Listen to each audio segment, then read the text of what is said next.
السلام علیکم ورحمۃ اللہ وبرکاتہ۔ ریڈیو قطر آپ سے مخاطب ہے۔ سیف الرحمان سے آج کا دوسرا نشریہ سماعت فرمائیے۔ ابتدا میں پیش خدمت ہے اہم خبروں کا خلاصہ۔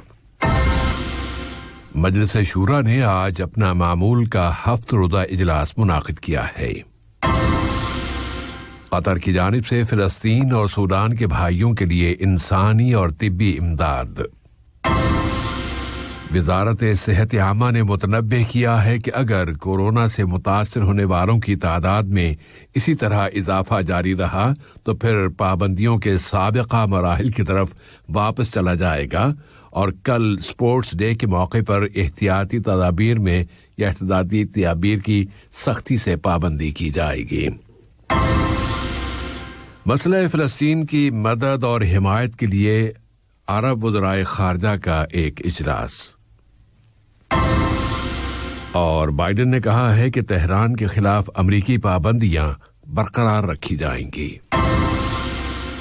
سامعین، یہ تھا اہم خبروں کا خلاصہ، اور اب پیش خدمت ہے ریڈیو قطر سے آج کا دوسرا مفصل نشریہ۔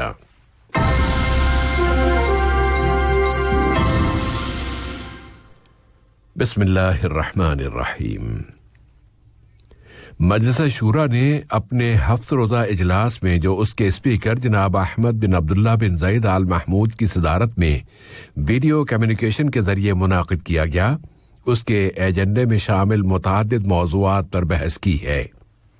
ان میں سروسز اور خدمات عامہ کی کمیٹی اور داخلہ و خارجہ امور کی کمیٹی پر مشتمل جوائنٹ کمیٹی کی رپورٹ، غیر ملکی باشندوں کے ملک میں داخلے، ان کے یہاں سے روانہ ہونے اور ان کے اقامے سے متعلق قانون کا فرمان شامل ہے۔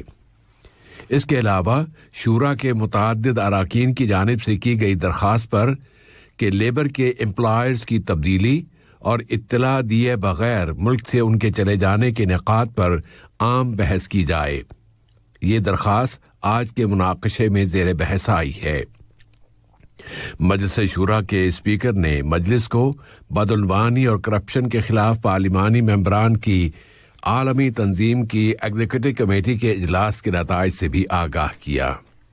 یہ اجلاس گزشتہ دنوں منعقد کیا گیا تھا اور اس میں سن 2021-2022 کے لیے اس تنظیم کی حکمت عملی اور عملی پروگراموں اور اقوام متحدہ اور بین الاقوامی پارلیمانی یونین کے ساتھ اس کی جوائنٹ یا مشترکہ سرگرمیوں پر بحث کی گئی تھی۔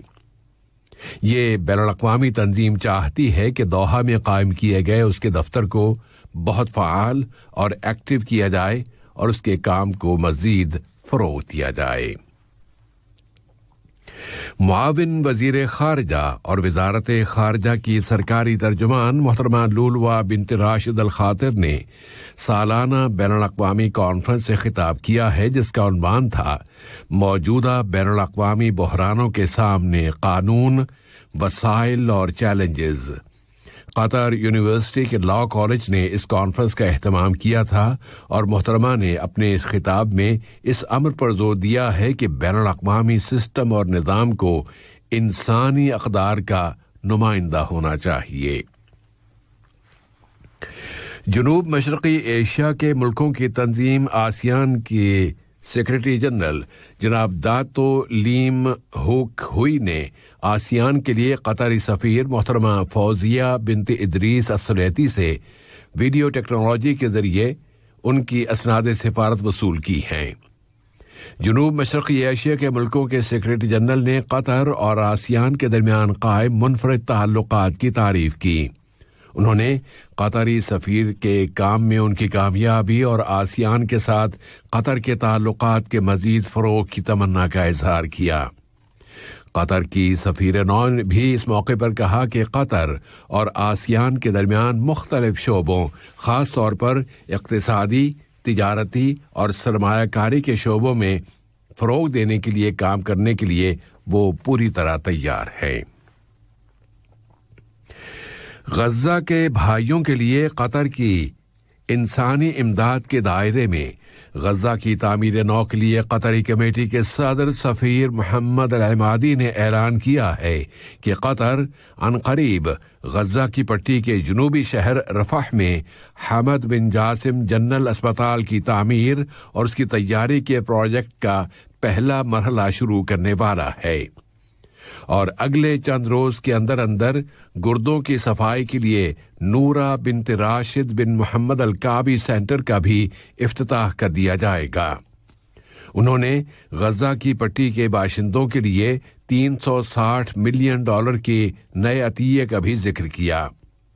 غزہ کی تعمیر نو کی قطری کمیٹی کے صدر نے ان سے غزہ کی پٹی میں متعدد فلسطینی اور بین الاقوامی اہلکاروں نے ملاقاتیں کی ہیں، جن میں غزہ کی محصور پٹی کے باشندوں کی پریشانیاں کم سے کم کرنے کے وسائل پر بحث کی گئی۔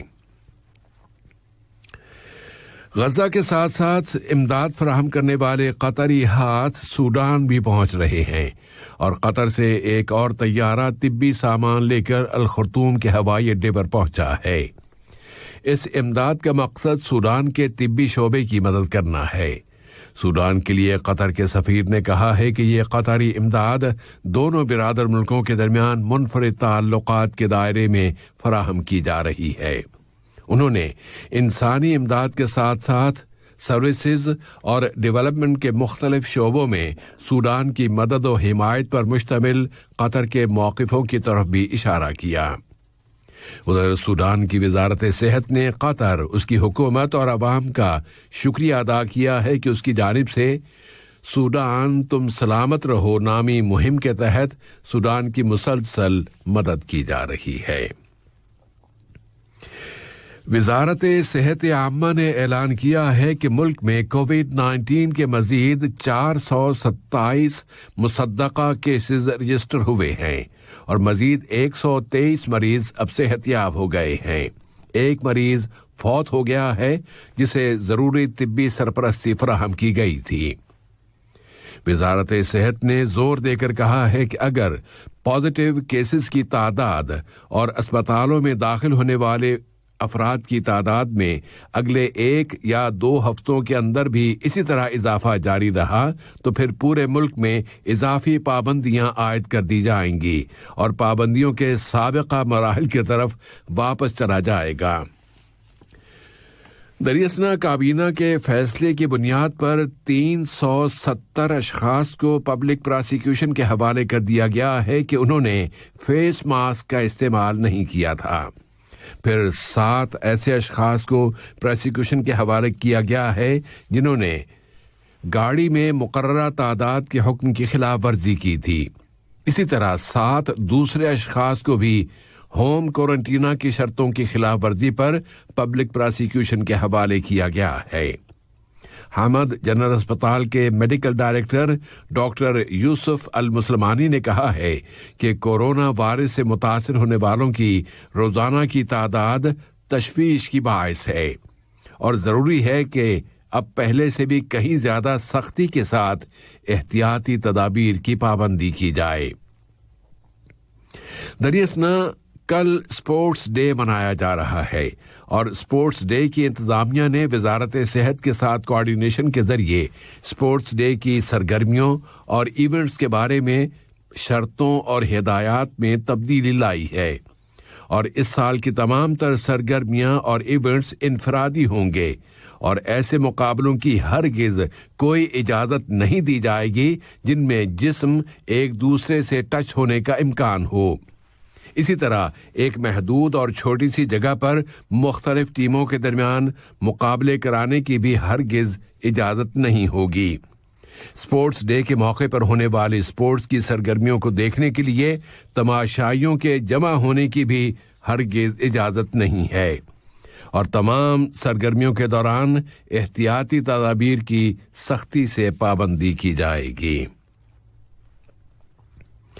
عرب لیگ کی کونسل نے وزرائے خارجہ کی سطح پر اپنا ایک مشاورتی اجلاس بلایا ہے۔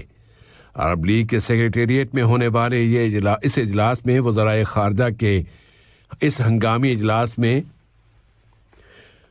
مسئلہ فلسطین کی تائید اور حمایت اور مدد پر مشتمل ایک قرارداد پر بحث کی جائے گی، اور یہ اجلاس وزرائے خارجہ کے مقررہ اجلاس سے پہلے منعقد کیا گیا ہے۔